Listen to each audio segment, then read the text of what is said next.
Welcome to the Church of Mabus radio show. It's Friday night.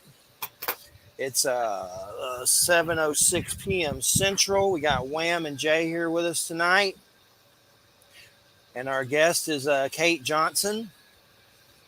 How's it going, Cait? Good to have you here.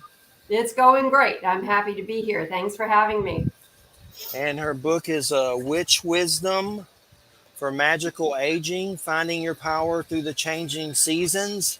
Yep. And scored a Caitlin Matthews forward. You can't go wrong with that. That's a big one. Wow. How did you score that? You know her? Or I don't know her personally, but my people at Inner Traditions do. And she's just a love. Yeah, I have a lot of her and John's books. Yeah. And King Arthur and Celtic and all that good stuff. And what books have you had before this? I'm looking at your Arthur page, just kind of go over some of your history. Oh, gosh, yeah. It's been 20 years since I published a book, except for one that I did with my friend Anya, who actually did the illustrations for Witch Wisdom. And we did that as an art book, and we self-published. Other than that, Witch in the Kitchen and Earth, Water, Fire, and Air. I started out with tarot books. Harper San Francisco picked up my first book, which I co-authored with Maura D. Shaw. It's called Tarot Games. It was a whole new way of looking at tarot cards. Followed it up with Tarot for Every Day. So, yeah, and then Celebrating the Great Mother, also co-authored with Maura Shaw. Yeah, some of them are still making royalties. Isn't that something? Yeah. Definitely. So what started you on your journey of saying, okay, I'm a witch? Was there a catalyst? What was the beginning, the journey, the start? Well, it's funny. Ever since I was a little girl, I was fascinated by the idea of witches, but I knew they were just ugly, hideous hags with warts, and an evil cackle. And suddenly I met my first real witch when I was in graduate school. Jessie Christensen, and she taught me a lot, and I started buying the right books. I read Margot Adler, I read Starhawk, I read Z Budapest, and realized I'd found my tribe. So and the seasons, like right now we're in summer, and I try not to say I hate it, but then I'm like, well, I don't want to upset the deity of summer against me for saying I hate summer. And, that's I like winter more because I'm a Capricorn.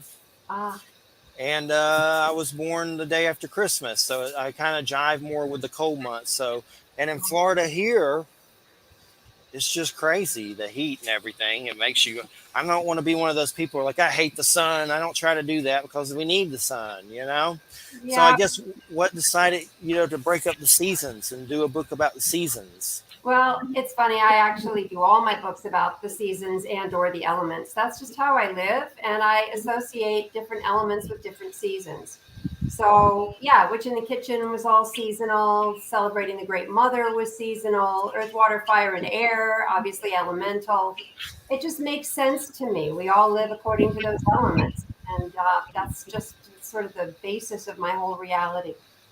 Does that answer your question? I don't know. Yes, it does. Mm-hmm. What is is there a season that you prefer over the others, or do you try to embrace them all?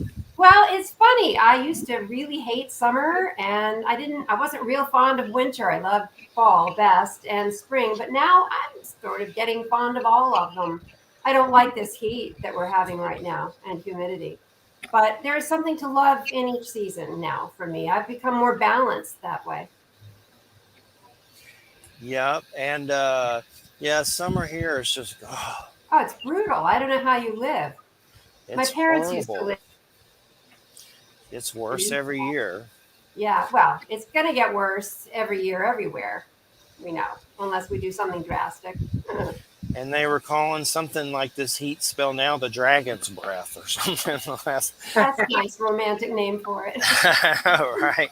Well, you can think of it. You can think of it as at the beginning of Ragnarok, before Ragnarok actually happens. The giant Surt from Muspelheimr, the realm of fire, starts coming up and enveloping the land. So Götterdämmerung is right around the corner. Absolutely. Right. It's not already here. Yeah. Yeah, and the worst part here in Florida is just the bill, like for the AC. Like it's like they're price gouging you. Not only do you got to keep the AC on and run the bill up, it's like they're price gouging you at the same time to where a bill was like 500 or plus. I know there's people that are worse than that I've heard of. So it's just crazy. So not only are you getting smelter, you got to get your wallet broke in half as well at the same time. It's just terrible. I know I saw in something about the Farmer's Almanac. They said that the winter there'll be hibernation zones coming. I heard Like that. We're supposed to have minus, a really yeah. bad winter. Yeah. Yeah. I tell Like you who I feel sorry for. I feel sorry for the people in Europe that don't have air conditioning and they're having a heat wave or were. I don't know how they're coping. Like minus 40, cold coming. Luckily, where I'm at, we get some of that cold. So I'm up top of Florida, so near Florida, Alabama and Georgia. So there's actually some cold airs some cold air that comes through. We get 20s, 30s, Ooh. not much more than that, which that's good. Hey, I'll take it. Yeah. compared to what we normally get. So, Wham, how do you know Cait? Cait, I think I met you at High Valley. You did. We were in a poetry group. That's right. We were in a poetry group. And High Valley was well, why don't you describe what High Valley was? Because it was special. It was a because wonderful. you were there a lot longer than I was. So Because the woman who ran it, Elizabeth Cunningham, is a very, very close friend of mine. And it evolved over the years from a school for interesting children to sort of a community center, an alternative community center. We celebrated the Wheel of the Year. There were various workshops that some of us held, like the poetry workshop that we were both in. Right. There were visiting artists and guests. There were performances. My favorite was in the barn when we did Midsummer Night's Dream. Oh, yeah, I remember that. That was amazing. That was amazing. Did you say School for Interesting Children? Yes. I just think that's funny. Because it didn't really fit in anywhere else. Usually people say School for Gifted Children is interesting children. Well, most of them were gifted. Most of them were unusual, too. Right. And no, I think that was probably true. But anyway, so yeah, I mean, Cait has been part of the, I guess you would say, sort of the alternative art community in the Hudson, in the Mid Hudson, especially around Rhinebeck. And for, I don't know, about way longer than I've even been here. So, that we met through Elizabeth Cunningham, who's a mutual friend. So, and Elizabeth used to be the high priestess doing all that kind of stuff at High Valley. So she's kind of retired from that priestessly role, I think. Well, yes, and she's been very busy writing. Right. So, and her books are marvelous. If y'all don't know about Elizabeth Cunningham's novels, please check them all out. They're great. Yeah, I mean, Jeffrey, you might be interested because she wrote a series of novels called The Maeve Chronicles, which is sort of an alternative history of Mary Magdalene and the Arthurian legends. So you might be interested in that. I'll check it out. And what are some things about the crone and power animal allies? I know obviously it's a big subject, but what could you tell us a bit about that? Because that's definitely fascinating. What animals are for the crone? Oh, I think it depends on the crone, don't you? We all have our own power animals. Usually they come to us when we're kids, sometimes as young people. But as we age, I think our animals tend to shift. I know mine have. I'll always have my main power animal who's been with me for decades. But now there's a new one coming in, and I'm always fascinated to see that. I figure that there are new lessons to be learned, new guidance to be had. What are some of your power animals? Well, the owl is the one that I've had for almost ever. But now Crow is starting to flap into my life. And I just love Crow. They're funny, they're smart, they yak, they're very clannish. There's a lot to say about crows. They use tools. Yay! Crow pictures. Love it. Yeah, they're wonderful animals, and they remember things. If you're kind to a crow, they sometimes bring you presents. Did you know that? And they give you Yes. tools. So, yeah, they're great. So they've been showing up in your life like in weird ways, or just like Hmm. seeing them more. No, I see them all over the place, and they do show up in both weird ways and wonderful ways. And I mean, that's kind of how you define a power animal. They show up for you over and over. Just in case you didn't get it the first 5 times, boing, you see them for the sixth, and you go, yeah, maybe I should pay attention to this. Also, rat has started showing up, oddly. I have a rat that lives in my basement, of whom I'm very fond. I feed it at night so that it won't eat my wiring and cause a fire. Yes, I've had mouse show up, unfortunately, and I don't have a problem with mice, but they seem to have a problem with me, and Oh, they will ruin the crap out of some things, like books, like yeah, they so. can be destructive. It's true. So I've had to, use bait traps and stuff, which I hate doing, but Ooh, ooh, yeah. man, it's just terrible though. When you go and you see like these UFO books from the 60s that have been mutilated from them, it's No, enough to turn you into the Shining for sure. the little But mini hatchet. I'm like, are I'm y'all going to kill you now. You are all going to die. I was using a building outside, and it's like they do not stop. It's like there must be a million of them out there, just nonstop.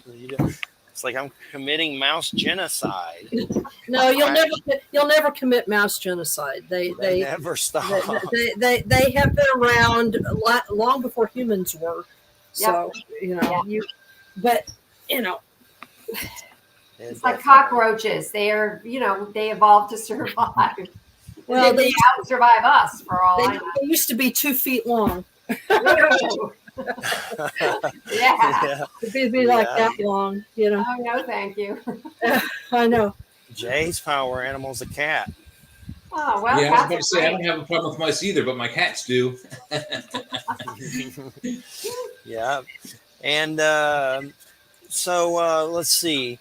What are things that you do to maybe pay homage to your power animals? Do you do a particular meditation, or you give them gifts? I know you said that, like maybe feed them. I'm sure that helps with any animal, right? Well, I feed my rat. Yeah, I haven't been feeding the crows, and I don't really have any owls around here, but I have lots of little, figurines and images of owl all over my house. My whole house is like one big altar made up of many, many little altars. And there's usually an owl on every altar just because I love them. So they have a lot to teach us. I was just saying in an interview last night, I mean, everyone says, oh, owls can see in the dark. Not really true. It's their hearing. They have fabulous hearing. They can hear a mouse from, a mile away. But what they can do that I think is a great lesson for all of us is they teach us, if you're in a dark place, turn your head around. They can turn their heads almost 360 degrees. I find that fascinating. And they look kind of cat-like. They're cute. And definitely. fierce. Well, and they'll take your face off if they don't like you. Absolutely. And they'll grab little Fifi the poodle if you give them half a chance. Right. They're predators. Yeah. They are predators. They're real bad here. So you have to be careful with little dogs and everything. They're part of the hawk family, aren't they? Well, they're raptors. No. They're raptors. Are they all raptors? Okay. They're raptors. And I know crows are corvids. That's a whole different thing. Yeah. Well, owls are raptors. I think that I don't think that they're part of the hawk family. I think that they're their own thing. But they're in the class of raptors. Yeah. Did you know blue jays are corvids? Yes. They're definitely in that class, that's for sure. Yeah. They are. I have a blue jays. I have a thing for blue jays. They're something. They're fierce. They chase my cat. Well, yeah. Who can blame them? Get the hell out, Yeah, he's a predator, unfortunately. Yeah. I had a weird thing where I said I was outside at a table on a porch, and I said Lilith, that name, And we've talked about her on the show, but I heard a crazy owl noise right after I said it. It was really creepy. I've had that kind of a situation. That it's kind of like a horror movie, but I know people have different perceptions of her, good, bad, whatever. But it was just weird to say her name, and then you hear "woo" when you weren't hearing that at all. Well, I know owl was one of her. Yeah. Animals. Well, she has owl feet in some statues. Right, exactly. Or depictions, yeah. There's also the Welsh Blodeuwedd who was turned into an owl because she murdered her husband. Yes, that's right. That's right. Now, how do you pronounce that again? I have no idea if I'm saying it right. You know how the Welsh are; they spell things weirdly just to mess us up. How did you pronounce it? Blodeuwedd, but I don't know if that's the way it should be. Yeah. Caitlin would probably go insane because she knows how to pronounce those things. Yeah, she does. You know? Yeah. I can pronounce it in Georgia. I was really fortunate about, I guess it'll be 3 years ago in September. I was really fortunate to be able to meet and spend a weekend with Caitlin. Oh, how lovely. The last time, before the pandemic, the last time she came to the States. Yeah. And I don't know, she and I hit it off for some reason. Jay has disappeared. There he is. She and I hit it off for some reason. And we spent almost the entire weekend talking and just, me listening mostly to her and her magnificent accent. Oh, yeah. And she's so wise. She's got repository. And sing, she has a great voice. And so I was really pleased that when I saw that she had done your forward, I thought that was great. Well, it was a huge honor is what it was. I couldn't believe my luck. So, yeah. That's thank her. She's really an amazing human being. Yeah. Definitely. And let's see here. So what are some ways you connect with the earth in the winter? Well, I like to collect rocks. I like to bring snow inside and watch it melt slowly throughout the day. I love to collect bare twigs. I think they're beautiful. I think a lot about bones in the wintertime. I think bones are a form of sculpture. I'm very fond of bones. I have a collection. I don't know if you can see them behind me. Anyway, skulls and, the jawbone of a deer and things like that. I give a lot of thought to the hard things in the winter. The stones, the bones, the bare branches. It's hibernation time, and I try to spend as much time as I can sort of in the dark. It's crazy because with the whole Christmas, Hanukkah, Yuletide thing, it's all lit up, right? And I think we all crave more rest in the winter and more dark. So I try to honor that. And then the fire, that's a way, right? The hearth, the fire in the fireplace, or the fire in the bonfire. The coziness. Yeah, I'm really into cozy. Yeah. What's that Danish thing, Hygge? I'm so into that. I read a book about it. It's Hygge, another thing that's not pronounced the way it's spelled. And I said, these are my people. This is, they had a checklist for if you were a Hygge kind of person. I hit every single one. Things are a little, slightly decayed. That's sort of like wabi-sabi. There's a lot of nature inside. There are a lot of soft textures. There are candles. Oh, it was great. Fire, whenever you can have it. Books. Hot tea. Oh, yeah. Books. Yeah. Definitely. So I know you use the term root witch. Does that just mean like herbal stuff? Well, for me, it means more than that, although sure, that's part of it. A root witch is somebody who wants to be down in the earth, in the cave, at the root of things. So root has even more of a meaning than just plant roots for me. It's about looking at essentials. And again, that's the winter witch, is the root witch, the earth witch, who has her little cave with her fire and her fat black cat. And really just putters around making potions and lovely things to nourish herself deeply. She knows how to take care of her body, and that's the whole point of that chapter in my book, trying to teach us how to take care of our bodies in the winter when it can be a little challenging. Do you use a lot of herbs and stuff like that, or grow your own and things like that? Yeah, I'm lazy. I don't actually buy them. I love to cook, and yeah, I use a lot of herbs. I make my own blends sometimes. Gardeners, unfortunately, I'm not. I'm a kitchen witch, but not necessarily a gardening witch. Oh well, can't do it all. Yes, and do you use a lot of incense and stuff? Is there particular kinds that you enjoy more than others? Oh, I used to love burning incense all the time, but hello, I have asthma now, and so yeah, Uh-oh. yeah, they're saying that the particulates from incense are not that good for us. So when I do burn something, it's usually one of those Japanese things without a stick. It's just a little, like a very slender stick of incense that burns very cleanly. That's always nice. Sometimes I'll just get a stick from outside and burn that. I love the smell of burning wood. It's my favorite smell. What are your favorite scents, you people? Mine's wood smoke. What are yours? If we're talking Yeah. incense, the Ganesh brand usually the even numbered ones were pretty good. The odd ones were kind of spicy, but they were numbered 1 to 15, I think. And all the odd ones were spicy and kind of, and all the even ones were like flowery. And they were awesome. They had them in cone and stick, so Nice. those were pretty good. Yeah. Really nice. Yeah. William, what about you? Well, you mean in incense or just No, general? I mean in general, actually. Why not? Yeah. Well, there are two.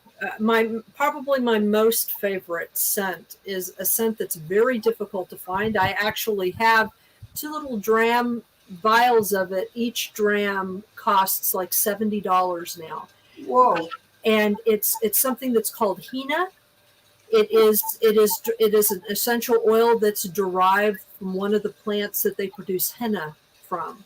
Oh. And you really can only find this normally in the Middle East or in Central Asia. And I have a source for it.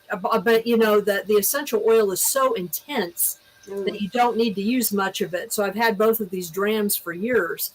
Nice. But I can't describe the smell. It's got sort of a musky depth like patchouli, but it isn't like patchouli because I can't wear patchouli. It smells terrible on me. But this stuff is really good. It's used by Sufis, so that's how I was exposed to it because I've been certified in Sufi aromatherapy. So it's a very special scent that's used only for certain types of practices. It's not just worn, actually. It's used as part of a meditation practice to help create certain states of consciousness and maintain them. And then other than that, I really, really, really, really like certain types of frankincense. There's a type of frankincense that, again, you can only get from one place, from Yemen. And because Yemen, was in the southern Arabian Peninsula, and the Yemenis used to be sort of like the frankincense purveyors to the world. And I have a friend who is she's an expert on pre-Islamic and early Islamic Arabic poetry. And so she has spent a lot of time traveling in those areas. She works for the Navy now, so they don't let her go there because people forget that there's been a civil war in Yemen for a while. So she can't go like she used to be able to go. She used to like go and hang out with the Bedouin women. And so one time she was doing a bunch of deals or favors for some women in that she was living with or hanging with, and as a gift they gave her this huge box of frankincense. Oh, lovely! Like and the pearls, the pearls. But this is like from them, like picked off their trees, and she gave it to me. So I have this. I mean, this box of frankincense is probably worth thousands of dollars. Yeah, probably. And I just use little tiny bits of it because every now and then for special occasions, because it has the most divine smell, and you cannot. This is not the commercially available frankincense, which is, and unfortunately, the trees that produce frankincense just like the trees that produce sandalwood are dying because of climate change. Yeah, that's what I've heard. Do you use it on charcoal, or how do you burn it? Yeah. And what I do is I powder a little bit of it, and I just use it on and what I do with the charcoals is I actually break the charcoals up into small pieces, because you don't want that. It's terrible chemicals in those things. I use my stove. It actually works beautifully. You can put a little incense on with the coil of your electric stove. And it works. We don't have an electric stove, so. Oh, yeah, well, you could put a tin plate over your gas stove. That's true. And put it on that. Might be better. I thought of that. But yeah, so I just use a little bit of it at a time, but it has got, it's a very special, rare thing. Oh, it sounds wonderful. It just enlivens the energy immediately. So those are my two favorite things. Great. And other than that, I just mostly burn. I agree with you about having the stick in the middle of the incense. Is I mostly use now extruded incense, so Tibetan incense. Oh, I love Tibetan incense. That's another. Some of them are lovely. And Japanese incense. Yep. What about you, Jeffrey? Hello, Jeffrey. I know. I used to always hear white sage is supposed to protect you from things and things like that. And then I saw some like native dudes saying that's not good to use for some reason. So lately I've been doing a lot of frankincense and Palo Santo. And I've heard that's supposed to help. I don't know if you heard that about white sage. I've heard different people say that it's not always the best to use to, like, I guess, protection, like from bad things or whatever. Well, it doesn't protect. All it does is clean stuff out. If you, the best way to protect is to clean stuff out and then like use frankincense to raise the energy. Or sandalwood. Sandalwood's good too. Yeah, it smells to me like burning wood, sort of, which I really love. So, yeah, I like sandalwood. That's a good flavor. It is, and it's good for so many different things. That's actually one of the things in my book. There's a section at the back that lists different gemstones, animals, herbs, foods, whatever, for different reasons, different purposes. So, like, there's a whole section on protection or communication or I forget what, harmony, whatever. Yeah. And sandalwood appears in several lists because it's pretty like an all-purpose kind of thing. Well, I guess we'll skip around to the seasons. Well, let's kind of skip the summer since we're in that one. I got a question real quick, Jeff, about the seasons, if you don't mind. And you may have answered this, but in the first couple questions, but you glitched out on me a little bit. Why settle on winter first? When most people see as winter is like the end of the year. Why start the book with the end of the year? There's a good reason for that. Well, because it's also the beginning. It's the end of one year and the beginning of the next. Yeah. Yeah. And I don't know. It seemed to me that was the order that I know this is going to sound strange, but I kind of channeled these different witches, and this is the order they wanted to come in. The first was the root witch. She wanted to be there to lay the foundation. She's the ground, right? Mm-hmm. So she wanted to come in first. Made sense to me. That's a good question. Thank you. Yeah. Well, the winter, that's when they say the sun rebirths and stuff too, right? Isn't that, it's a new year. It's yeah, absolutely. And it's a time to make I hate New Year's resolutions. I talk about that in the book. I think we need to make New Year's revolutions in a language that our souls can understand. So we need to set intentions rather than the stupid resolutions that nobody keeps for more than a week or two. I'm going to lose 5 pounds. That is not language that our souls are going to get behind. So it's a great time. It's like you have the whole year spread out in front of you to make intentions to make a happier, better, juicier, more productive, more, blissful life. And that to me is partly what this book is all about. So what is a mer witch? Is that really a mermaid witch? Yeah.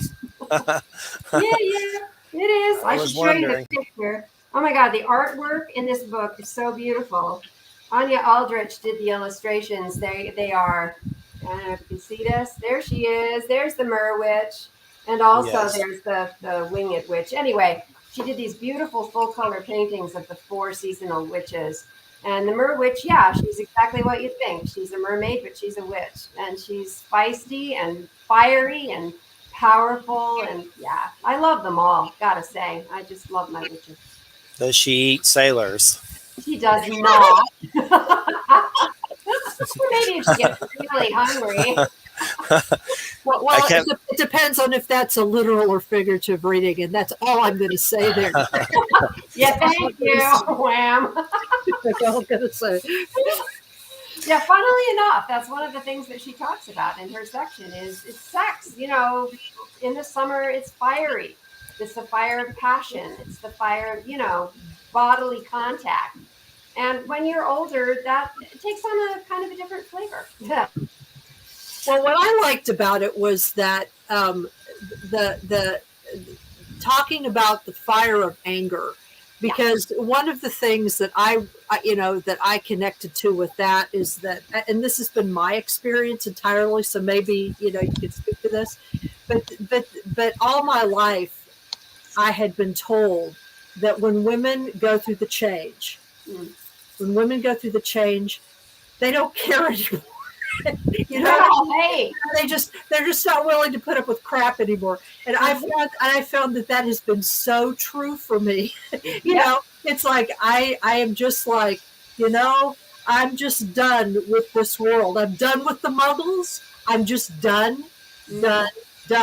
And so, I suppose some people interpret that as anger, and sometimes it can be that, but sometimes it's just sort of like an understanding of boundaries. Well, yes. And I mean, to me, that's the whole point of being a wonderful older woman, is that you liberate yourself from all the shoulds and the have tos and I've got to be a people pleaser and I have to look a certain way. And it's like you say, no, I've had it. I don't have to do that. I can say no. I can set those healthy boundaries. It's a marvelous time. Our culture doesn't understand it.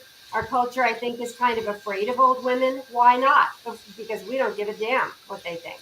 It's like, okay, so I scare you. Right? Well, and I think it's true. I mean, I can see that at the work that I do, because all of the women that are younger than me, and even the people that are younger than me, they're all worried about career trajectories and bureaucracy and all this stuff. And, I'm 61 years old. I could give a damn about career trajectories. It's like, I'll be lucky if I'm still have this job in 10 years and I'm not dead. I just don't care. You know what I mean? I mean, I'm not rude to people, but at all. But what it does is it creates the sense of liberation, like you said, the sense of you can just kind of be yourself. Well, that's the point. And if you don't know who you are, old age gives you a chance to find out. And in fact, that's partly what the book's about. It gives you little quizzes and meditations to do so you can find out more about what you're really all about. And then you can, like Dolly Parton said, find out who you are and then do it on purpose. I love that. Doing it on purpose. By the way, I got to say, Gloria Steinem has this great quote that speaks to what you're talking about, Wham. Women grow radical with age. One day, an army of gray-haired women may quietly take over the earth. I think that's great. I love it. I think it's fabulous. So Jeffrey, when you say that you're a chubby Nosferatu, maybe that is exactly who you are. Feels like it. That's so cute. It sure does. Especially when I'm fully bald and not looking with my old man hair. But I'm 47 and my hair is white. Pretty much. Well, we all age at different rates, and that's the yes. truth of it. And so what? Yeah, for sure. So what can you tell us about the fire of anger as your ally? How do you use that without it blowing you up? You got to burn clean. That's the rule. You burn clean. And I believe that anger, I used to be so afraid of it because my mother had a temper and I grew up thinking, well, I never want to behave like that. The trouble is, you have to burn clean. In other words, you have to control yourself. You have to be direct. When you're angry, it's usually a sign that something's happening that you don't deserve, or something isn't happening that you need legitimately. And it's so liberating, again, that word, to use your anger as an impetus for positive change. And it can be that. And so, there's a whole section about that in the book. how to do it without making a sooty, smutty mess all over everything, which, you know, when you blow up, that's what happens. It's a mess, right? But if you stay calm and if you, you know, communicate correctly using I statements and blah, blah, blah, you can make good things happen. And that's the point, isn't it? Definitely. And so Crohn's Create. What are some examples of creating a book? Would be an example. Writing a book, sure. things like that. Oh, I think all humans are innately creative. I think that when you're young, you're so busy, like sometimes having a family, or like Wham said, you know, pursuing your career. When you have more time to devote to being deeply creative, and it's such a joy. And I think everybody has that. Everybody. No, not everyone is going to be able to, you know, be an expert at it, but that's not the point. I think the point is to just have more fun with things, to find yourself a place in the river of creativity and flow with it. Definitely. And how about the Silver Foxes section? Well, yeah, because, you know, as a friend of mine said, you know, people are still getting pretty frisky, even in the nursing home. The life force is strong, and you can still have satisfying sex as an older person. Sometimes it takes a little help. That's all. You know, the sex drive isn't the same when you hit a certain age for men or women.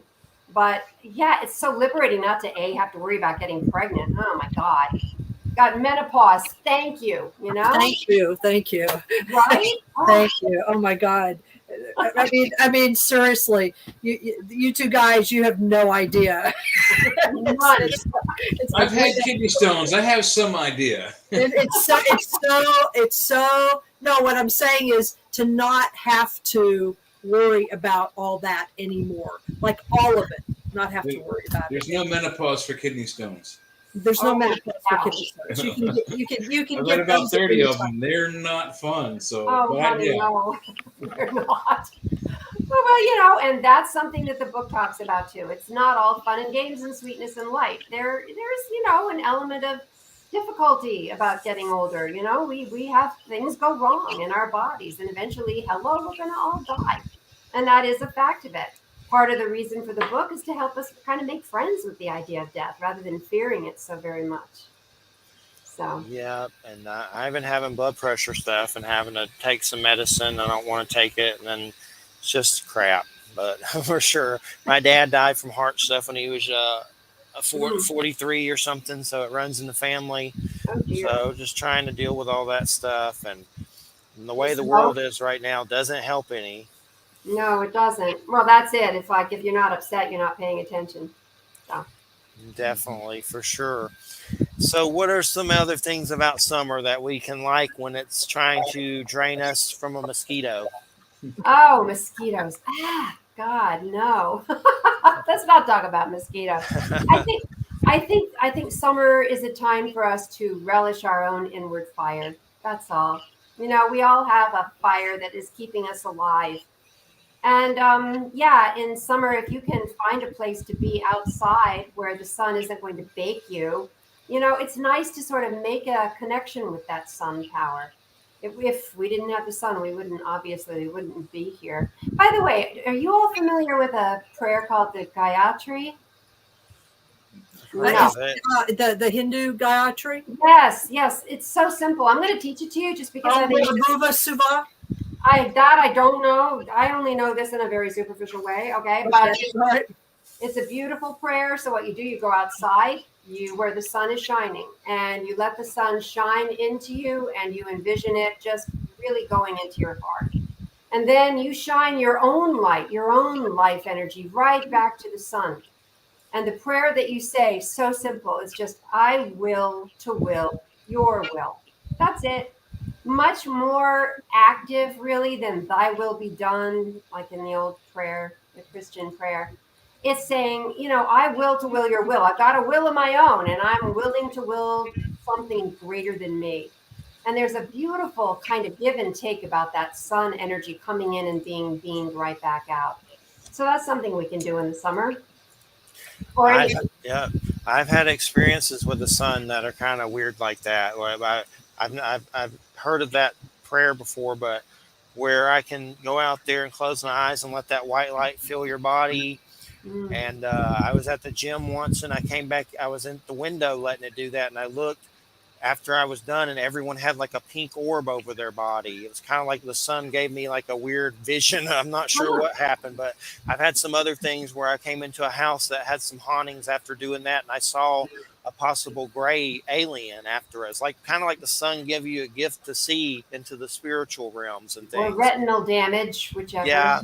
Well, I don't stare. I have it when I was younger, but I close my eyes and I let it fill it. Wow. I've stared at it when I was younger, but like an idiot.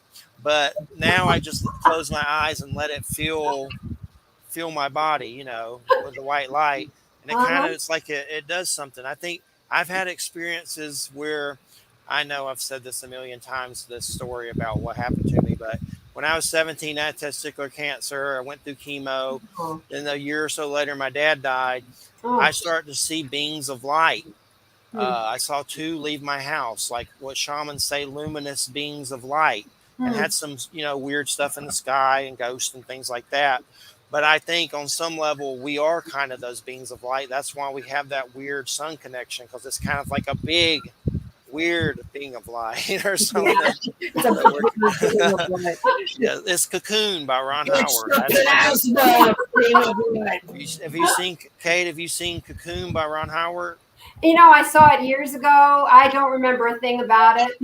Sorry. Old people in the swimming pool, a cocoon, and the light being aliens. Ah, wow. I like Ron Howard, actually. Willow is one of my favorite movies. I love it. He's making a second one, just so you know. The series. I didn't know. Making a series. He's making a series. Oh, hot damn. Because on Disney. On Disney. Fairy Tale and Myth. Oh, he changed it to a TV show. It was going to be a movie, but...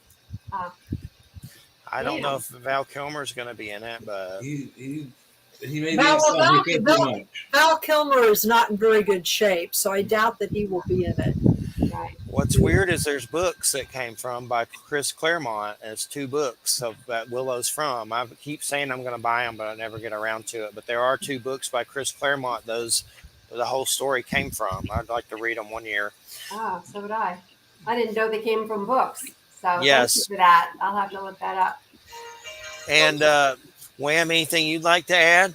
About what? Anything. About what? My mouth's dry. Talk. It's like what? Just blurt something. It doesn't matter. I have to admit that I have hated the sun for a long time, but then it was because I grew up in Kansas, where the sun is probably even more unremitting in some ways than it is in Florida. And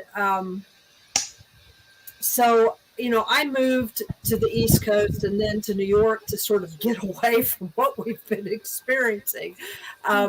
But as I've gotten older, you would think that I would like the sun because I'm a Leo, but I don't like being a Leo. Or I haven't tended to like being a Leo. So, that sun connection hasn't been very good until just the past few years. And I think that I've begun to sort of make peace with all that. And what really initiated my making peace with with the seasons and everything, other than my own physical changes, and I've talked about this in other shows, is my working with Indigenous teachers. Even though I did have my own connections with some neo-pagan stuff, working with Indigenous teachers through the seasons, with power animals, which I had never really worked with before. Even though I found out later I had them, I just didn't know that that's what they were, But working with them and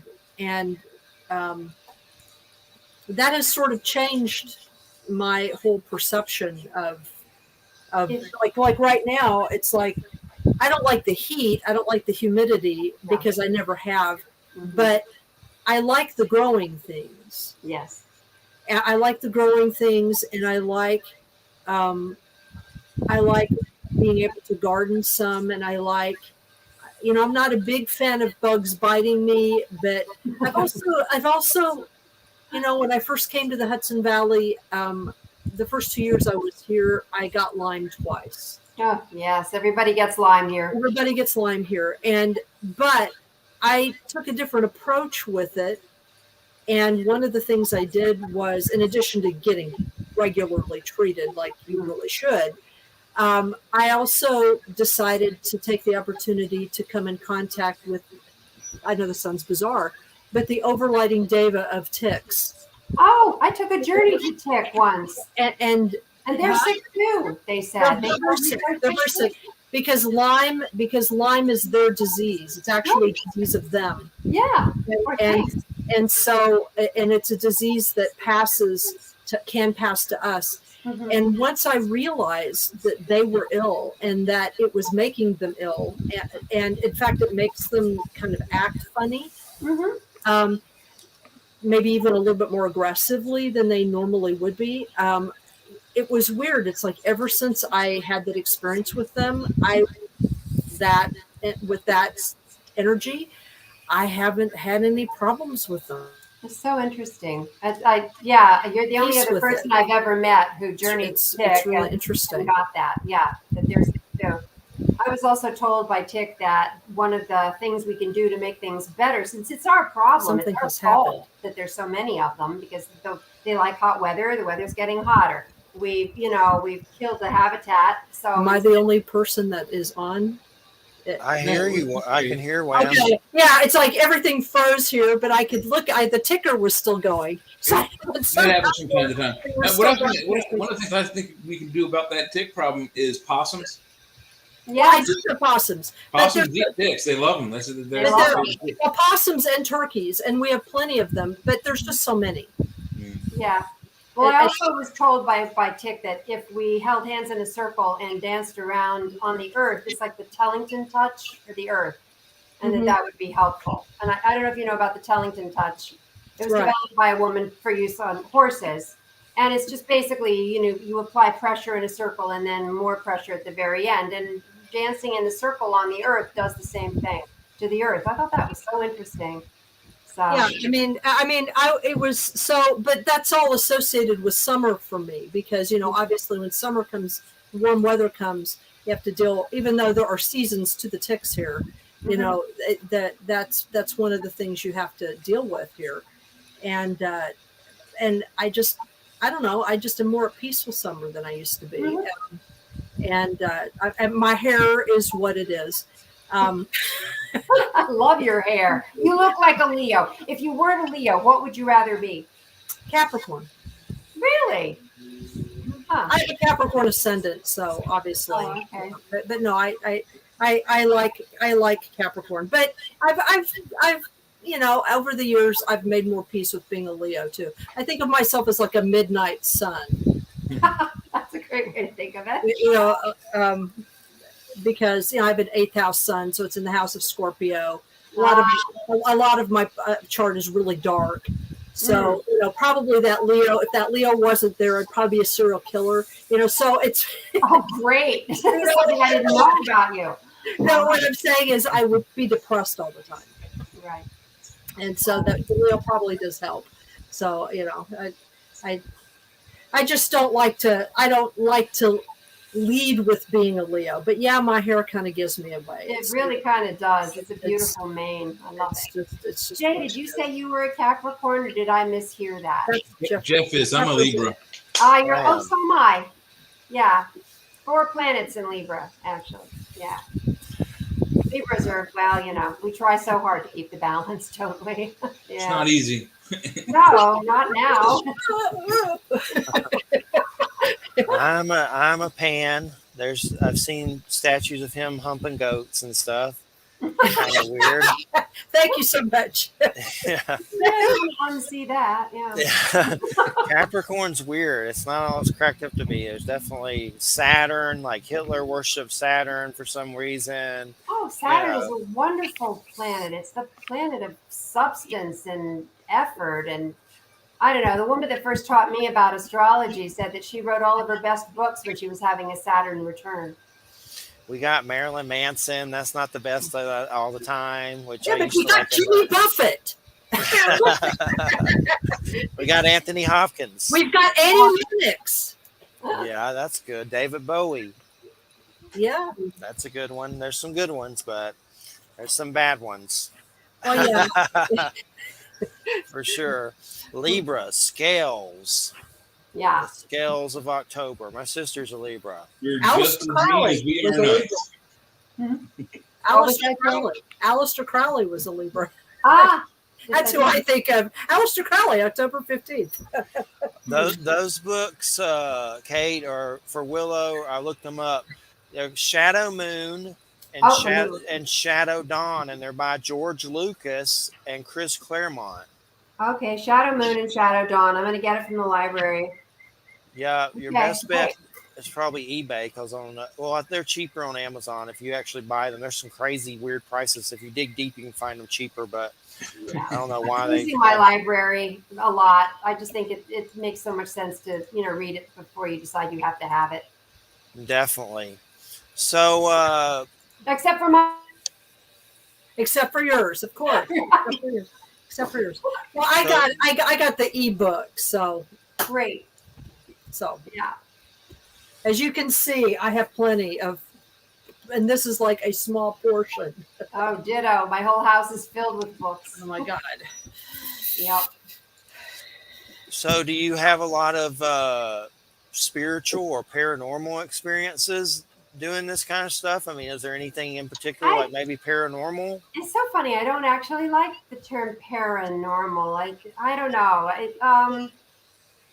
It somehow has, I'm so earth-based that I don't know how to put this. I don't want to be offensive. Paranormal somehow sounds like space to me and aliens, and no. The answer is no. I haven't had a lot of what I call paranormal experiences. I mean, I have a ghost in my house. I guess you'd call that. Once upon a time when I first moved here, I was with a man then, and we both saw the same ghost. And he was wearing the same thing. We didn't talk about it, but we said, well, what was he wearing? Well, we both saw him wearing the same thing. It was a white t-shirt and chino pants. And he was not the kind of person that would believe in ghosts. So it was very interesting. So, okay, yeah, I guess, yes. And I felt a very evil ghost at one point when I was a young woman in a chapel at the college that I went to.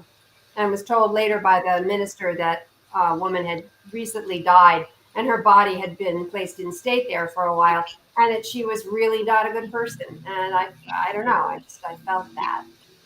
Other than that, no. What was the ghost wearing? Blue jeans and a shirt? No, chino pants and a white t-shirt. Evidently the man that used to live here killed himself in the backyard. Oh, man. Yeah. It's always weird when the ghosts show up and they're wearing different clothes. It's like, do they have ghost clothes? Do they have a wardrobe? I've heard that you get stuck with what you croak in that forever. Oh, lovely. Like now I got like a Smokey Bear shirt on from Walmart. It's like, that's what I'm going to wear forever. Right this minute, right? Yeah. That's why some people dress real spiffy all the time, because they know. Well, it's like wearing clean underwear whenever you go out, in case you have to go to the hospital, Yeah. Anyway. For sure. Is there anything else that you want to know about my book, by chance? Yes. Let's see here. Is there anything you want to ask about summer, Jay, before we move to different seasons? We got autumn and we got spring left. Yeah. We're just kind of moving right along, whizzing through the year. Yeah. Yeah. There's something I would like to say actually about the whole thing, and that is that there's a vein of poetry that runs through it. These witches actually kind of spoke to me in song and incantation and poetry. And I know poetry's not to everybody's taste, but I think it's a very quick way into what I consider sort of the root of each season. And that's something else. Each season has different practices, fun activities, meditations. so that you really connect with each season and the element of that season. So I don't know, there's something for everybody in it. And you don't have to be old. I mean, I'm old. I'm going to be 70 next month. So what? I'm having more fun now than I did when I was 50, except for COVID. That kind of screwed up my theater life. But oh well. Someday we'll get it and we can do that again. So, Autumn, archetypes of the wild, wise old woman. I know we had one author on and we talked about Baba Yaga a lot. That was pretty interesting. What are She's some one of my favorite goddesses or fairy tale people? I love her. My friend Madame Anya who did the illustrations for the book. Ooh, I want to get that book. Yeah, that's her book right there. Yeah, Anya, my friend Rebecca Singer, who is a shaman, and I have done photos and a video as 3 Baba Yagas, and I've written a story about 3 Baba Yagas. She's a marvelous character, sort of an archetype of a very scary old woman that you really have to behave around, and you have to know the rules, and you have to treat her with respect. So, yeah, she's pretty great. We had Madame Pamita on, and she has a whole book that was dedicated to Baba Yaga witchcraft. I think it's from Lillowin. It's pretty interesting. I'd love to see it. Yeah, it's Lillowin. Jay just there. It is. There it is. That's her book right there. That's the chicken legs. Chicken legs, love them. The Dancing Head of Baba Yaga. It's a really cool book. I mean, it's really cool. There's even like borders all throughout, Wow. Cool. Yeah, it's Lillowin. So, what are some other archetypes? What are some other archetypes? Yeah, I always mess that up. Llewellyn. Make like an old Mary Tucker, Lou and Ellen together. W's. You just say Lou Ellen. Yeah. Right. Lou Ellen. Lou and Ellen from across the street. They're coming to the party tonight. Lillowin. What are some more archetypes of the wild, wise old woman? Well, I'm going to tell everybody to get Clarissa Pinkola Estiz's CDs. She is one of the best articulators of the archetype of the wise, wild old woman. I've learned a lot from her over the years. Her classic, Women Who Run with the Wolves, is my Bible, basically. And if you read fairy tales, there are lots of wonderful old women in those fairy tales, like Baba Yaga, for instance, or Mother Hel, Hel, only one L. She's great. It's the old woman that says, behave. And if you don't, I'll punish you. And if you're sweet, and if you're kind, and if you're compassionate, then I'll reward you. So, yeah, they're all great. What do you like about Baba Yaga? She's got some kind of creepy elements, but is that just stereotypical like other things like they like to make scarier than they are? Well, I think that, one of the things that good old patriarchy did is they took a lot of archetypes of powerful women, goddess figures, and turned them into scary things. There is a list of some of those in the book. Turn them into like nightmare figures, whereas really what they were just powerful women who lived a little outside the norm. So I love her wildness. I love her. She doesn't compromise. Baba Yaga doesn't. And if you follow the rules and if you're good to her, then you have no problem with her. But yeah, she's fierce. I mean, in the story that Clarissa Pinkola Estiz tells in Women Who Run with the Wolves, he gives the little kind of, blueberry-eyed muffin little girl a skull with light fire inside it to take back to her horrible stepmother and stepsisters who were cruel to her and wanted to kill her, basically. And the skull light burns them to cinders. Now, that's not nice. Did they deserve it? Oh, yeah. They sent her to Baba Yaga hoping that Baba would kill her. So, she understands retribution. Definitely. Yeah. Oh, puppy, don't do that. That's a puppy. Yes. It gets mad at the Chihuahua because it don't want to play with it, and it makes yelping noises, and we're trying to make it stop doing that, especially at night when you're sleeping. Yeah, I bet. But yeah, the Baba Yaga stories of children and stuff like Hansel and Gretel and stuff like that, and it's interesting. And as far as the history of it and everything, the chicken legs is the most fascinating part, and the hut that moves. The hut that moves. That's great.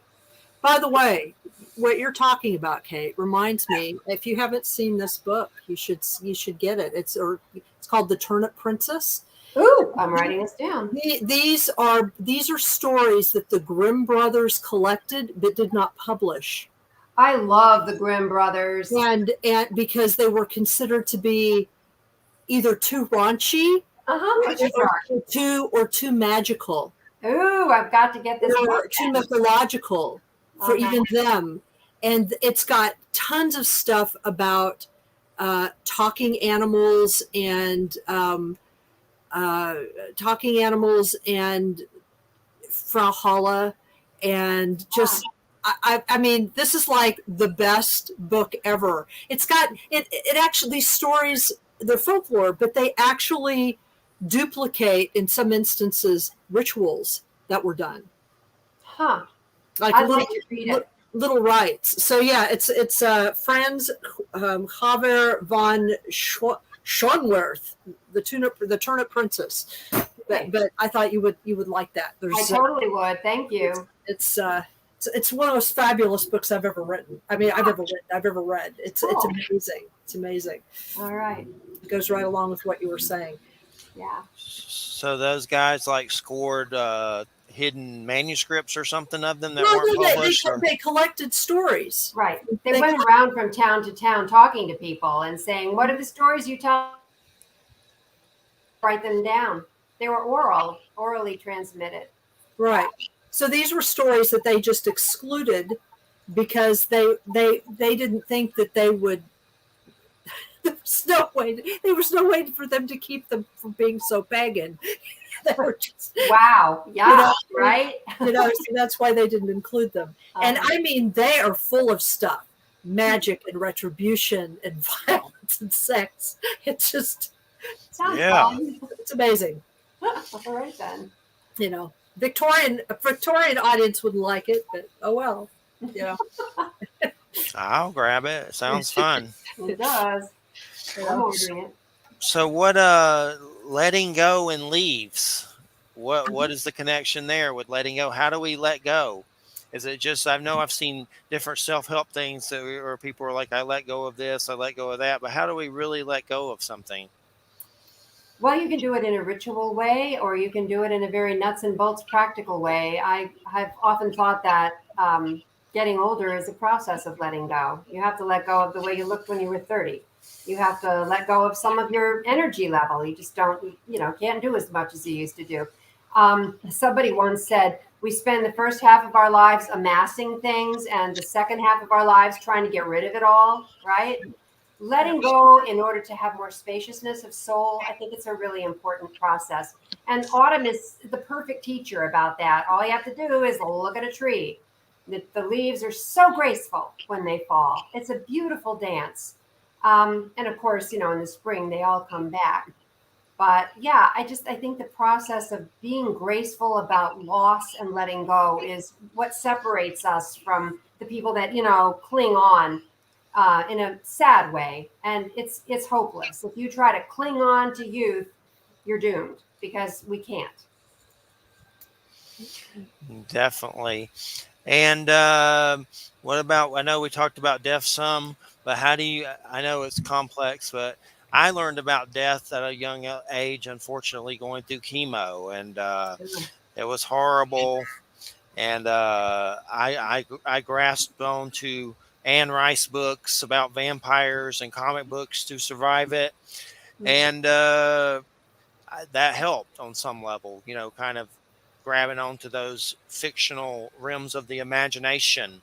And what was interesting or kind of strange is Anne Rice, lost her daughter to cancer. And that was kind of what made her write Interview with the Vampire and all that stuff. Right. Still hard to believe she passed away. I mean, it kind of sucks. And I know they're about to do a new Interview with the Vampire show.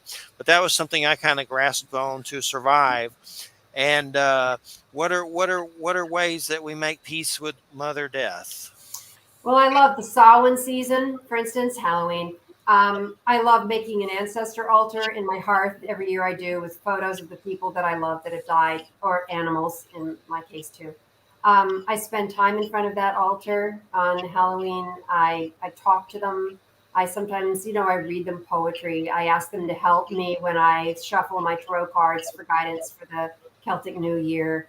One of the things that I love is the whole Mexican Day of the Dead idea, where you go to a graveyard where your loved ones are buried and you decorate. Okay, you bring cigars if they smoke them. You bring their favorite foods. You bring booze and flowers and candles, and you party all night. Befriending in some cases, they even dig them up, don't they? They dig them up and dance with them. That I haven't heard. That's a little strange. I had not heard that one. It may not be Mexico, but there are some Day of the Dead celebrations where they actually dig their relatives up and bring them into the home. Is it? I don't think it's in Mexico though. It's I don't know where it is, but it's somewhere out there.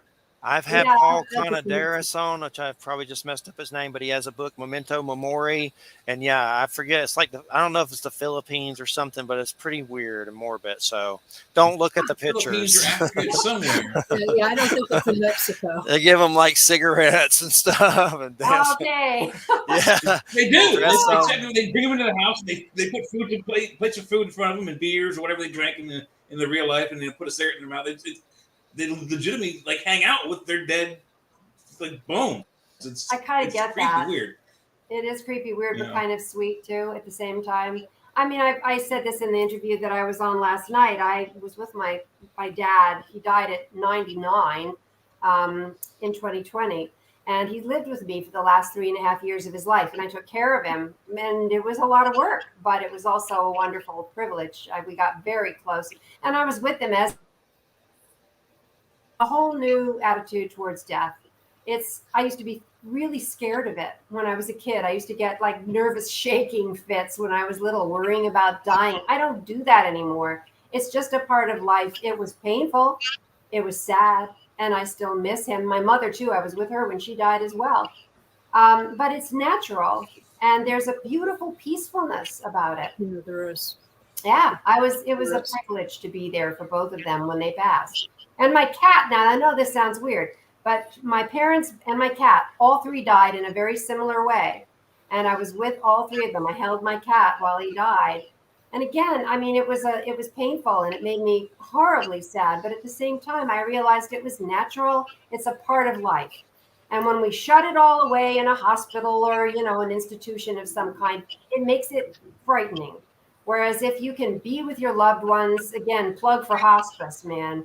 It's done so much for fixing our attitude, our really sick attitude about death in this culture, and making it more normal so that you can die, with the people you love. And it's not something scary and shut away. It's a natural process. Yes, I lost a dog friend that I called him my son. I'm still getting over it, but we found a puppy that for some reason reminds me of him in a weird way. And the psychic lady said I would see him again and look at the eyes. There's something to it, but I don't want to be too stupid with it and think it's him, but there's something weird about it. Why is that stupid? I know. If you believe in reincarnation. Right now, the Maine Coon cat I have is a reincarnation. She's going on her, 32nd year or something like that on her one of 8 bodies. Or she's got 8 more bodies to go. Wow. Maine Coons are amazing. They're so beautiful and they're so big and they have such personalities.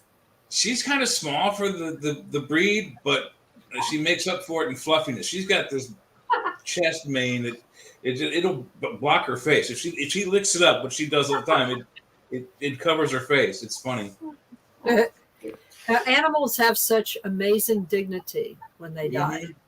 They you were talking about when leaves fall and the gracefulness of that. I think that's what animals have taught me. They've taught me about how to live and how to play and how to take care of my body. And they've taught me how to die.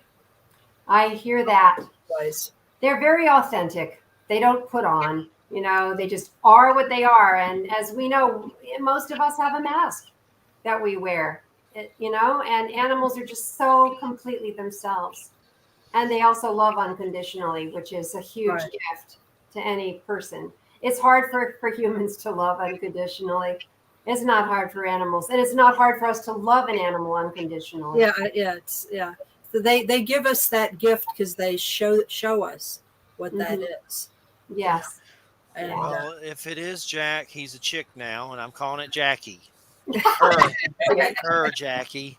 There's something to it, but then I was like, at first it seemed like it was like really like a spiritual experience, and then I guess you might get some doubt about it or something. I'm like, well, what if Jack's still out there? He's like, look at him, he's with this dog now, he's sad in the afterlife or whatever, and it's not him. But Maybe there's that's why he's something looking to at it. you funny, because he's now in a girl body and he's not in a boy body. Yeah, yeah. He's like, what the hell happened? If the dog smiles, it's him. I'm waiting. There's been some weird little things. Huh. Like You're it's so- really smart. Like it will not. It only pooped once on the floor since we had it, which a diarrhea situation. But other than that, nothing else. I mean, it will tell you when it needs to go out. Wow. Like Jeffrey, you're so funny. Someone threw it out on the road. It was covered in fleas like crazy. Like someone threw it out of their truck. Yeah. Like an a-hole. And it was, I mean, the fleas on it was the craziest thing. I mean, it was crazy. Like I've never seen so many fleas on a dog. It was sad. Now there's none on it. We've been giving it stuff and it's doing better. Really smart though. It seems like a golden retriever or a lab. I don't know, but there is some similarities to Jack for sure. That's strange. So are there certain things that we do to find out what our animal ally is, or just the animal that appears to you? You pay attention. I think paying attention is probably the answer to most things in life. None of us are really paying attention. We're too busy, you know, and I just think that constantly we're being given guidance. We just don't slow down enough to notice it. So yeah, to know what your animal ally is, just open your eyes and ears. I have some weird stuff with Coyote. Oh, Coyote, really? Okay. Yes. And one of it is some chant that I used to do too much, and I think he finally like, will you quit calling me or I'm going to drive you nuts kind of situation. But I had a sad situation too with the Coyote that always haunted me. There were these I don't know. I was going to call them trumplegooches, but I don't want to say rednecks either. I'm from Georgia, so I can say redneck because people think I'm a redneck just because I'm from Georgia. There's a little bit in me, I'm sure, but I try to avoid it through psychedelics, but not in a while. But anyway, there was a coyote in a cage in the backyard, and they used it for hunting, and these people rented the house to me. So I went out there. And I should have let it out, but I was afraid to. I thought it would get me. I think it was I was them. I always haunted me that I didn't let it out. I hope it got away. But ever since then, it's been kind of weird. Like we talk about Coyote on the show. I've always loved those weird native stories and things like that. We just had granddaughter Crow on from the Navajo. Talked about it. But that situation, it's kind of like, just seeing it in that cage, I wish I would have let it out. It was near a shopping center. I'd never been near a coyote before. I was young, so it haunts me. And maybe Coyote gives me crap for that for the rest of my life. I don't know. Well, think of the way that you can atone. I mean, I've had an experience with a crow recently that I'm still haunted by, but I don't know that there was anything I could have done for it, but it's still haunting me. So, you know, I'm going to have to think about ways that I can make it up to it. Pretty sure it's dead now, but yeah, I mean, I could put food out for the crows, and I've been talking to Spirit of Crow, and I've been talking to the little crow that I saw that looked like there was something wrong with it. It flew into the bushes, and I never saw it again. I went out to tell it, look, there are a lot of cats around here, and they're bloodthirsty, so fly away, please. Well, it couldn't. So yeah, I've done some things where you like do political stuff to help coyotes. You know, you do like send the email to politicians, stuff like that, and I've hoped that helped on some level. But I found Coyote definitely fascinating. Is there any tricksters that have come up in your life with animals or anything? Only my love life. Yeah. Crow is kind of a trickster, a little bit. Right.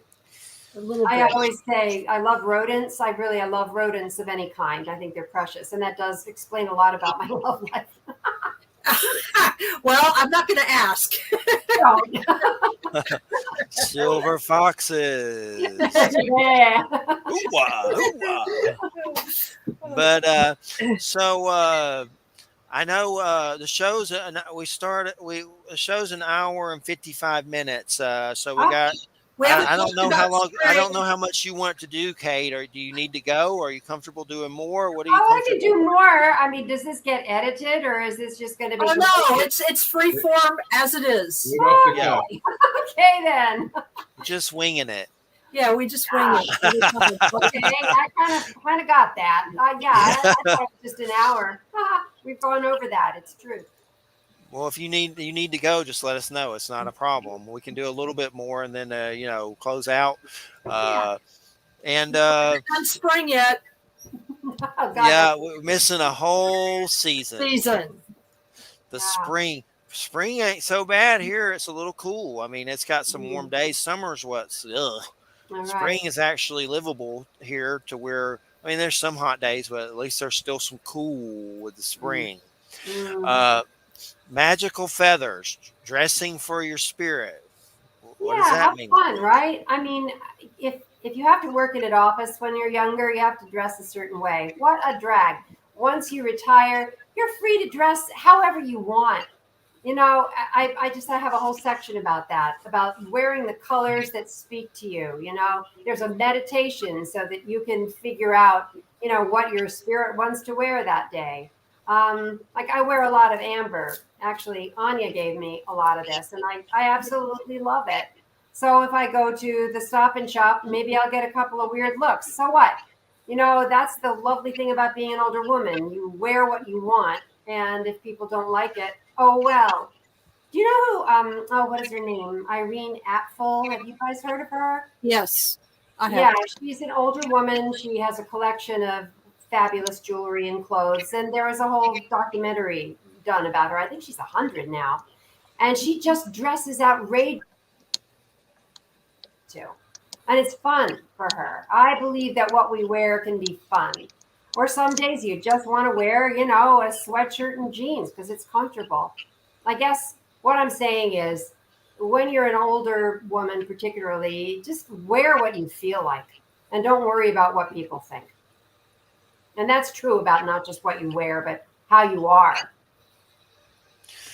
Do you have a tree house? I wish I did, Yeah, but no, I don't. I was just wondering because it said wisdom from the tree house.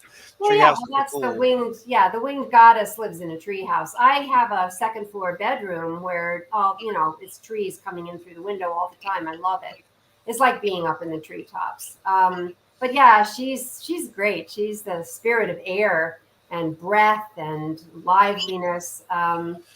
Yeah, she talks a lot about the right feathers for you, how to decorate your nest so that it feels really great to you, how to find your soul flock, which is important, letting go of the relationships that deplete you and searching out the ones that feed your soul. So, yeah, she's got a lot to say. I love them all. What can I tell you? What winged goddess lives in a tree house? My winged goddess, my Her Oh, spring winged wings. goddess. Her Yeah, wings. goddess of air. Hey, listen, you know what I could do? And since we're going to be going on for another forever, how about if I read the little poems that introduce each witch to give you kind of a snapshot of who they are? Would that work for you? Yeah, that's yes, that would great. be Go ahead. great. Yes, go ahead. You know that you would bore y'all to death? It wouldn't bore No, me. I mean, you know me. I'm not going to be bored by that. I've heard you read poetry before. Right. Well, and you're a poet, so you kind Yeah, of. exactly. All right, so I'm going to skip the invocation. We don't need that. Well, okay, so here, and they're all in a different voice. So here's the incantation of the root witch. We're back to winter now, okay? I'm queen of bones, older than old, deep underground in my cave by the roots, close to the mysteries of earth. Come warm yourself by my fire, for I'm the wisdom of body, wisdom of stone. That's her. Here's the Winged Witch, poem of the Winged Witch. She's got a whole different voice. I always had wings. Find me perched on treetops or in a hut that twirls on chicken legs, soaring over lows and highs. Birds are my kindred. So are you. We sing. Open your wings. Lift your face to the sky. Breathe, breathe, and begin again. Fly. She's fun. Then there's the chant of the Mer Witch. Let me know if I should stop, okay? No, you're good. You're good. All right. So the chant of the Mer Witch, man, she's kind of savage. Okay. Sacred fire burn bright in your heart, in your soul. Light the bonfires of the night. Dance with me beside the sea. Let my blazing set you free. Yeah, that's her. And then there's the kitchen witch, the autumn witch who lives by a river. She doesn't say much. Her poem is really short, but I love it. A river flows beside my hut, forever flowing, flowing on, teaching me since time began. So yeah, she talks a lot about the power of flow, that season that does flow. All the birds are migrating, the leaves are falling. I spend a lot of time hanging out by the river near here. So do you, I bet, Wham, right? The Mahakanituk, which some people call the Hudson. Yeah, some people call the Hudson. Yeah, well, I like the Mahakanituk because it means the river that flows both ways in the language of the people that used to live here before we came and messed everything up. They still are living here, Cait. Yeah, well, some. They're hard to find. Yeah, anyway, well, they learn to hide in plain sight. Like witches. Like witches. Uh-huh. Yeah. So, yeah, the river teaches us so much about letting things go and watching the flow and changing but always being the same. Yeah. Yeah, what I liked about, what I liked about the Mer Witch is how she combines fire and water. Yes. Yeah. I think that was that because that's kind of a different, and the reason that's important for me is because in my medicine wheel, which of course, when you work with Indigenous teachers, they teach you various medicine wheels and then you construct one of your own, right. Your own animals. But in my medicine wheel, the South or summer is about water, and the river and the place where water and soil and growing things meet. So, my power animal of the South is beaver. And so for a variety of reasons that go on that are too complicated to even go into now. But when I saw that you have this, we just, a lot of times if people think of witches, they just, especially Wicca, it depends on the school of Wicca, but the South is often fire. It's often just fire, but you combine it with water. So to me, that's just really interesting. Yeah, that's just what came to me. As I've said before, summer is often the time when we need to go to the ocean. I mean, I don't know about y'all, but I start to crave ocean. And so the Mer Witch came to me, and she lives in the ocean, but she can come up on the sand, and she wants to have the bonfire to honor herself. So yeah, it was a mixture of elements. Of course, every season is a mixture of elements. Right, exactly. And I think that is, when you think of and then when you were talking about when you were reading the poem for the feathered goddess, there's an allusion in the poem to Baba Yaga as well. Yeah. I mean, what the one of the deities that has really come to me really strongly is Ragana, who is, I don't know if you're familiar, a lot of people are not familiar with Ragana. Ragana predates Baba Yaga. Ragana is like one of the oldest Neolithic deities in Europe. It's Lithuanian. Ooh. And because I recently found out that like a whole branch of my family is from the Baltic Sea area, which I didn't realize. And but she's been coming to me very intensely, and a lot of people. Ragana just means witch. It just means wood witch is what it means. And a lot of people think that she's just a crone, but she isn't just a crone. She has like a spring aspect, right, and a summer aspect, and then the more cronish aspect. So I thought it was interesting that you sort of invoke this image of Baba Yaga in the spring. Sure, why not, right? Well, people forget though that she has a youthful aspect. Sure, absolutely. So I have a question for you two guys. All right. obviously this book is more written for women, but I'm hoping that there's something in there for you all as well. What do you think about that?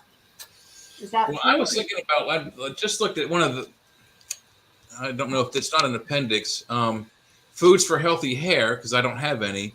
And I was going to ask you about some recipes, because in the back you also have the appendix of healthful like colors and stones and minerals and food. Yeah. So what about a book of recipes of food that would help for the, transitioning into our, twilights, if you will?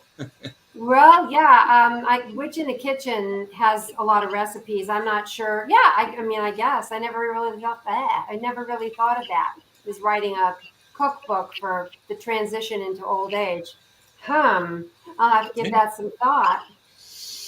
I think that different energy needs, so we could use a cookbook.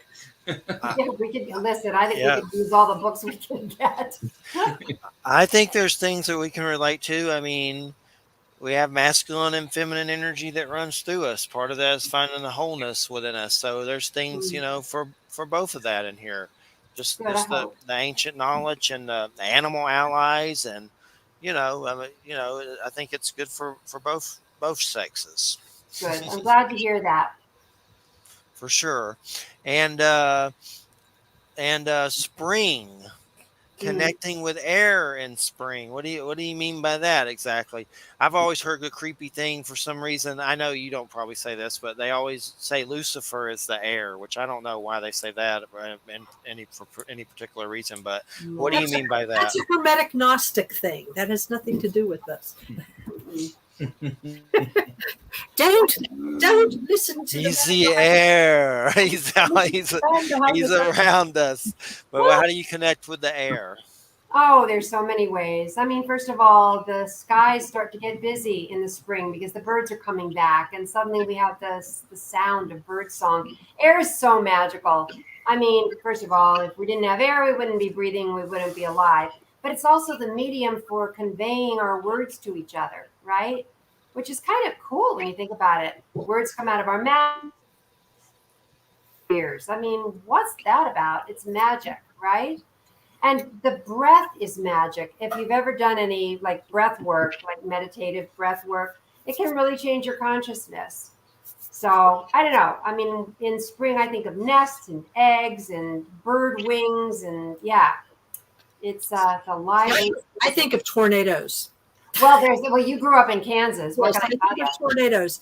But there is something to that too, though, because it's like that's part of what waking up to spring is about. It's about those air currents. Yeah. Those air currents trying to sort of equalize and I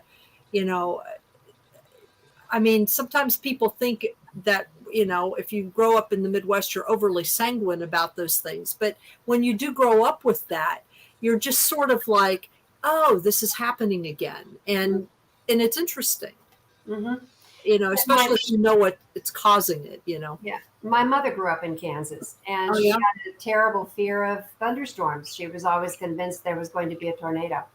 Right. Whereas I love thunderstorms. I just think they're really exciting. When I was a little girl, I was such a little wild thing. I'd go out in the middle of these awful rainstorms and dance around in the rain. I don't do that anymore, but you never know. I don't know. Maybe next time we have a really good soaking rain, I'll be out there. Yeah, well, I bet that storm that came over, 2-3 weeks ago, where they actually did have a tornado. That was scary. That popped out in Kingston, just it was like 4 miles from my house, and then came across the river and did what? It did a microburst or something. Oh, the river. I was thinking of you guys in Rhinebeck, and it was like, oh boy, you guys. Here it comes. It's and because from where I'm from, I'm like, why didn't the National Weather Service in Albany warn this? There was rotation. I was looking at the radar, and I was like, I showed it to Alan. I said, that's a hook echo. Why don't we have a warning here? They're not used to it. That's why. Exactly. It's not that common here. Right? Exactly. But no, that's what I think of as tornadoes. And so, so for me, spring is always a very unsettled time. Well, I think spring and fall both are unsettled times. There's a lot of motion happening, whereas for me, summer and winter are pretty static for a long time. I mean, yeah, they're plants, blooming and then dying back, blooming and dying back, and then in the winter it's like flat line. So yeah, the motion. I love that because I've got a lot of mutability stuff going on. So to me, it's fun to have the movement. I love wind, for instance. My mother would always say, "Oh, I'm allergic to wind." I love wind. So yeah, everybody's different. That's all. Right. No, yeah. I mean, I like the wind too. It's just interesting because I'm going to have to think, because when I was reading through your spring section, I realized I'm going to have to think about this. I'm just going to have to think about this. I mean, it's not approving or disapproving. It's just a different way of because one of the things that I like where I live, right in the area where I live, is what I notice is the change in the birds that come into the yard. Yeah. I mean, there are birds that are in the yard all the time, and then there are the birds that persist in the winter. And then when spring comes, there's a different set of birds that start coming in. And it's so I have become very used to seeing that change of birds, the different finches and I mean, birds come into our yard and decide whether or not they're going to hang out because we have a cat who might get them. So, same here. They sort of try to figure it out, but they do come and investigate, so. I don't know. There's just so much to love about this planet. And I mean, I guess that's one of the things that underlies this book for me is just this deep affection for each season and for the planet. I love it here. I had a dream once. It's so funny. I was a teenager when I dreamed this dream. I dreamed I was dead and I was hurtling through space, just black space, stars, whatever. And in the dream, all the dream was myself saying to myself, I hope they let me come back to Earth because I love it so much. And that just kind of sums things. Well, for me, summer is unsettling always for some reason. It just seems unsettling always, no matter what. I think I have that reverse allergy stuff where people usually get that in the winter. I don't. I get it in the summer. Just feel weird in the summer. And then, of course, it doesn't help any that Putin's trying to blow us up in Ireland. And then you got, the China, Taiwan craziness. Like we're all on the cusp of dying at the same time, nukes going off. So summer, I just don't like it. But I don't try to say that a lot because I think it might piss off the deity of summer. Who are deities of summer? Are they particular ones that I might be pissing off? Oh, I don't think so. I don't think that's the way they don't care probably what I think about summer.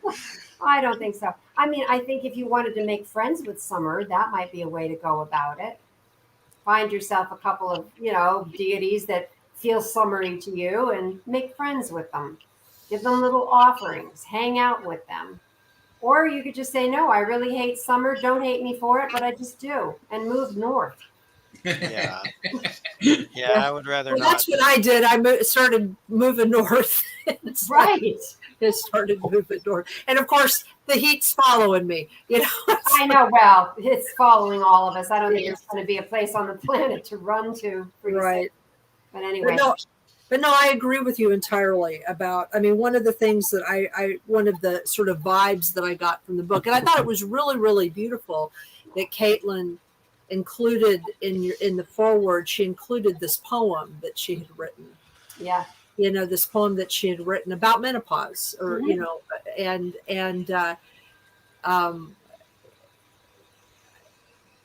her poetry is so amazing anyway. It's just so, it's just so straightforward.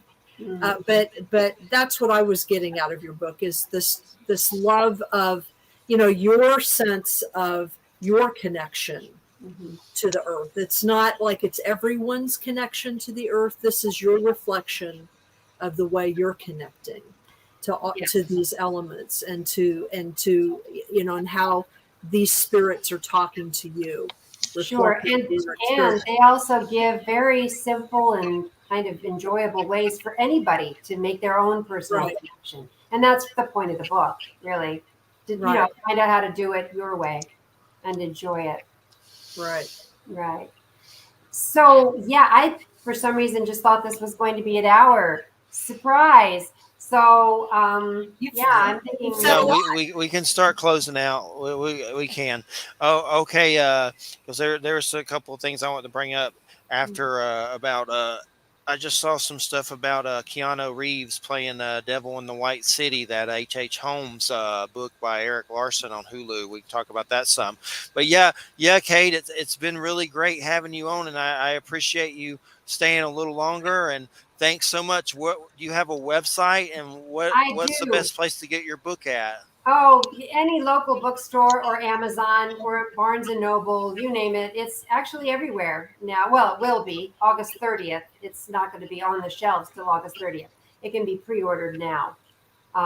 So yeah, please do. Make a fun addition to anyone's library. Thanks for having me on.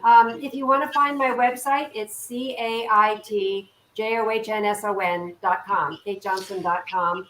I counsel. I do intuitive counseling. I'm an editor and a book midwife. I do a number of different things. So come see me on my website. I'd love to hear from you. And again, thanks for having me on. This was so relaxed and so fun.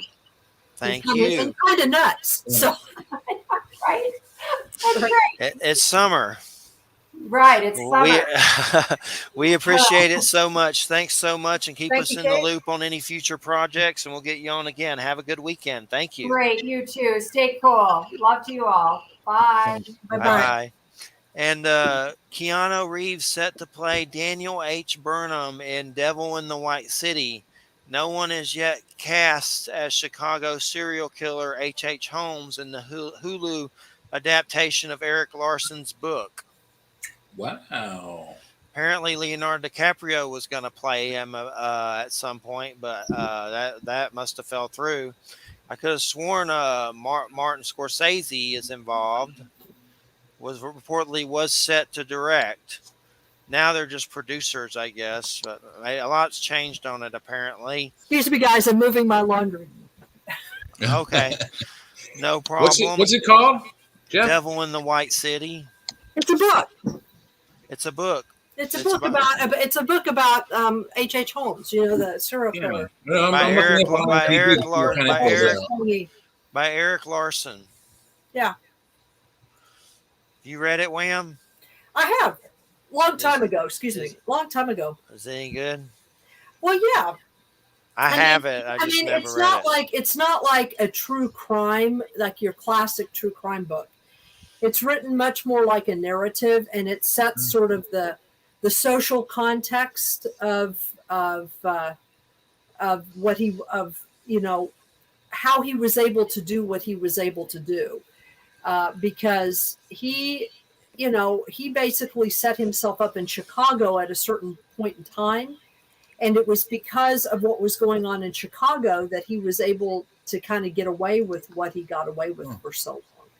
So it's more of a story than it is like a true crime book. It's looking like a miniseries, television series. Yeah. So, yeah, cool. I'd like to see that.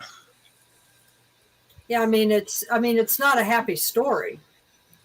No, but we had who did we have on the show, Jeff? His grandnephew or his descendant, Jeff Mudgett. Yeah. Mudgett. Yeah, that was an interesting show. And basically, Jeff Mudgett was saying Keanu Reeves is supposed to play him, but I think he got misinformation. It's Keanu Reeves is playing Burnham, from what I see. But I've had Jeff on. There was a weird show called American Ripper that he thinks Jack the Ripper's H.H. Holmes. I don't know if I agree with that, but there was some weird things that were kind of strange. Definite connections there, though. I mean, it's close. I don't know. I don't have a time machine, but there were some strange possibilities, but I don't really know. But Well, that was a good interview, and I didn't know she only thought she was doing an hour. I guess I should have clarified that a while back, but we squeezed some more in there. Ta-da! I want to watch that Prey tonight. Prey. They're saying great things about it. It's the Predator coming down for sport with the Comanche natives. The alien, and it's supposed to be. You can watch the Comanche version, or I'll probably watch the English version. I'm too high to read subtitles. The whole thing. I can't do it. I can't. I mean, I'll watch it sometime. I'd rather just watch the English one first, and then maybe another time watch the Comanche. I don't mind subtitles sometimes, but sometimes I have OCD. So if you miss something, you have to like go back. Back it up, yeah. It's annoying. It's like, God, I don't mind subtitles usually, but when you have OCD and you miss stuff, you're like, damn it, and you got to go back. It's annoying as hell. It'll drive you nuts. Like Apocalypto. You ever see that? Oh my God! Yeah. Oh no, I didn't. I decided I didn't want to see that. Yeah, you didn't miss anything.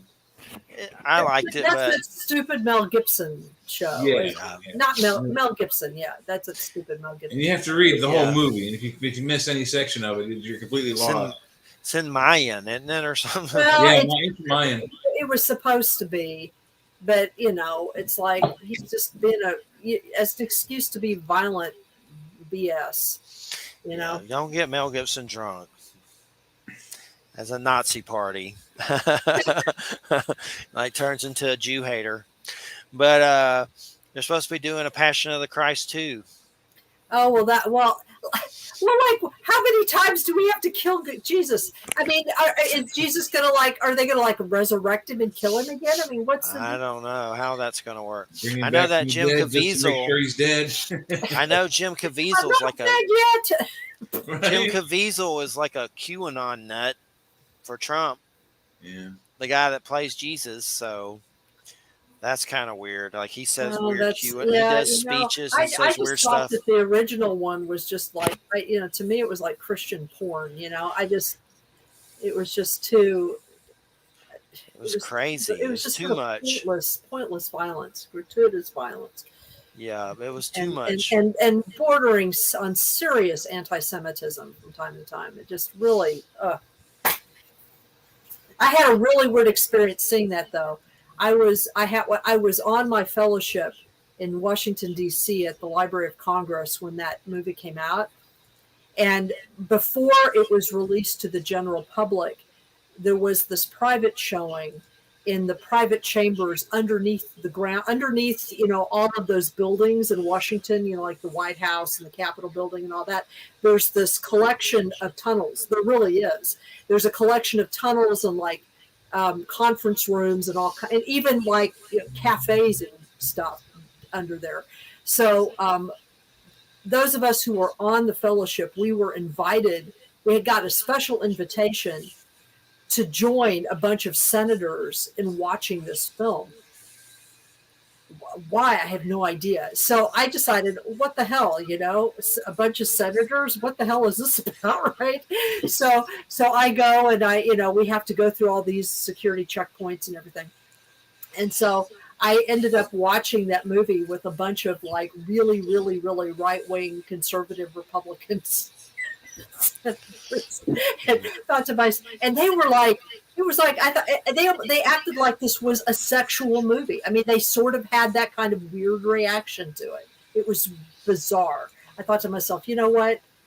This is where human trafficking begins. I'm just leaving now, because the energy was so bizarre in there. So anyway, that is my experience with that movie. That's one movie I never need to see again, ever. There's no reason to see it.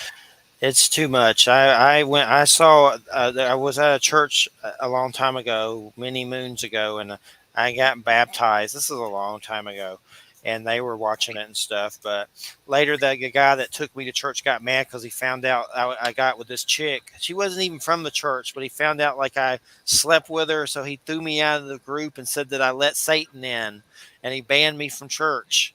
So I put a piece of dog doo in his mailbox. That was a coyote. But yeah, they were getting a little too crazy with that movie. I've seen it a couple of times. It is too much. Like it's just too violent, too weird. Not something I want to see any time. I want to see a Vlad the Impaler movie that's historical, that's real, that's gutsy.